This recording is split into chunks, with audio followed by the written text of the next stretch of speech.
Welcome to the Tech Egg. Don't get scrambled. Enjoy the video. Gather all parts and set a safe workspace before you begin. 1 empty metal coffee can, 2 12x 12-inch cardboard sheets, a large metal bottle cap, sturdy skewers, a hand crank, 1/4 cup sugar per batch, a heat source such as a hot plate, and common tools. Wear heat-resistant gloves and safety glasses while melting sugar, and have a fire extinguisher within reach. Keep children and pets at least 3 feet away. Prepare a heat-proof surface, and test your crank and spinner fit before heating any sugar. Create the spinner by flattening a metal bottle cap and punching many 3.5 mm holes evenly around the rim to let liquefied sugar escape as threads. Fit that cap into the coffee, can lid and trim edges so the spinning surface sits flush.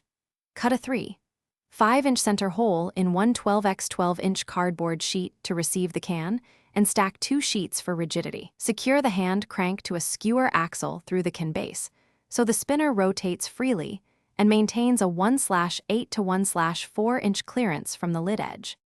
To make cotton candy, preheat a small metal cup of 1/4 cup sugar mixed with 1 teaspoon corn syrup until it reaches about 320 degrees F on a controllable hot plate, stirring constantly. Do not use an open flame. With heat-resistant gloves, pour the molten sugar into the spinning bottle cap, immediately crank the hand axle, and rotate the spinner while holding a 6 to 8-inch paper cone near the rim to gather fine sugar threads. Work in short 10 to 20-second bursts. Cool the spinner between batches, then scrape and wash residue before storage. Thanks for watching. Consider subscribing if I helped unscramble your problems.